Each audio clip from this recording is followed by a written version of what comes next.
Excellency, thank you for your kind words. Very interesting. Dear members, dear friends, sponsors, guests, and international guests, on behalf of the Board of Directors, I'm very pleased to welcome all of you to the celebration of Koreaklubbens 20th anniversary. 20 years, that is something to celebrate. We are one of the oldest associations of our kind in the world. To be quite precise, we are the second oldest, AKF in Sweden being the oldest one, and they will turn 20 years next year. For any volunteer organization, turning 20 is something of an achievement. But for associations such as Koreaklubben, it is even more unique. When we were first adopted from Korea to Denmark in the late 60s, no one expected or thought that adoptees would ever be interested in getting together with their peers later on or reconnect with their Korean origins. And it's not just a Danish phenomenon or even a Scandinavian or European one. All around the world, we see the same tendency. Next year, for instance, our Norwegian and Dutch sister associations will also celebrate their 20th anniversary, and a few US associations their 15th anniversary.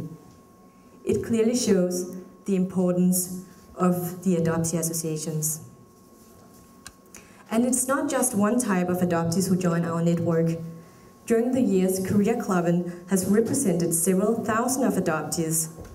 Out of a total population of around 8,000 to 9,000 Korean adoptees, many being still under 18, it's a huge percentage we have been in touch with.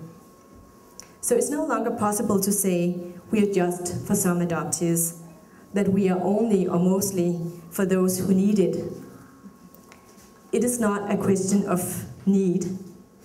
It's a question of being adopted, of being born in Korea by Korean parents, of being adopted into another country, of being Korean adoptees in another country, of being parents ourselves. Some of you were present 5 years ago for the 15th anniversary. Some of you, but fewer, were there 10 years ago. I think only 1 or 2 of you were present at our 5th anniversary, which was held not 15 years, but 16 years ago. Surprise. There are some different versions of when we were really founded. But anyway, the point is, we are still here. At the 10th and 15th anniversary, we organized full-day conference programs. This time, we have decided to publish a special edition of our magazine with a selection of some of the most significant articles published during the past years. What better way to tell and celebrate the history of our association than through the many voices of adoptees themselves? It shows the many different aspects of our association, what we are and what we have been. History is easily forgotten, and so it's so important that the experience of the past 20 years are passed on to the next generations. We're also proud of the growing number of emerging adoptee artists, and Koreaklubben has always strongly supported art and culture. So it's a great pleasure to show you a performance by Johan Rank Christensen in a little while, and also the 2 exhibitions by Anna Borstam and Ida Nissen. It is of course not the same association today as it was 20 or even 10 years ago.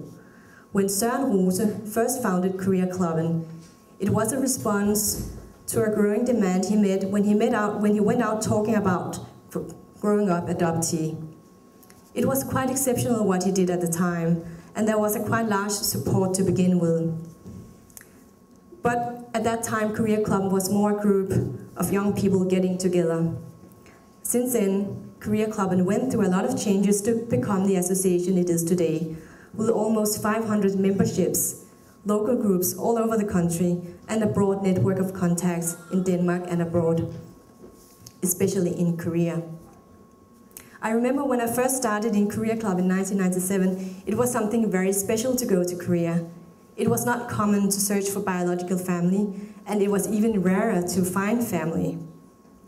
Today, the young generation has no hesitation to choose Korea for exchange programs or internships instead of going, for instance, to the States. And in general, an increasing number of our members travel to Korea. More and more find Korean family. Ties between Korea and Denmark becomes closer. And all these changes have set new requirements for Koreaklubben. Today we are happy to provide Korean adoptees and their families with many different options to travel and connect with Korea. We offer scholarships to Korean universities, summer school programs, gatherings, group tours. Coming up this August is the third adoptee gathering taking place in Seoul, where almost 90 Danish participants have already registered. And in June, Koreaklubben will be part of the IKA delegation that will represent the voice of adult adoptees at the Hague Special Commission, reviewing the practical operations of the 1993 Hague Treaty on Intercountry Adoption. For those of you who have followed Koreaklubben for a number of years, you'll know that all these possibilities and opportunities is really a dream that has come true. And much faster than we ever expected.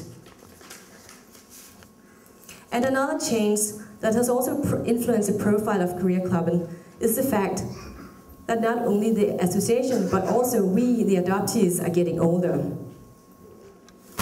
I remember 10 years ago when we first started going out in groups of prospective adoptive parents to talk about our association and our experience as adoptees, we were always the young ones, the young adoptees.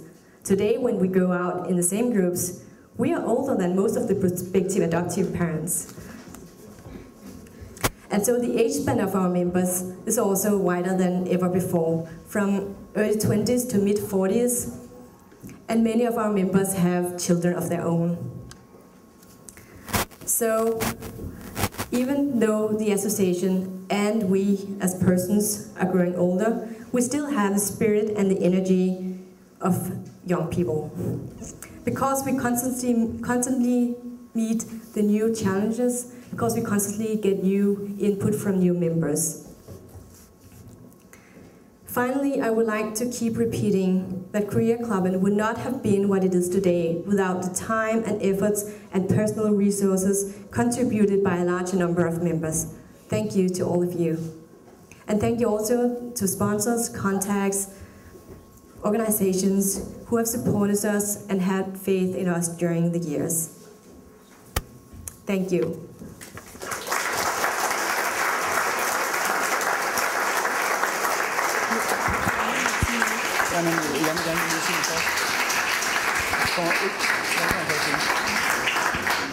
Thank you.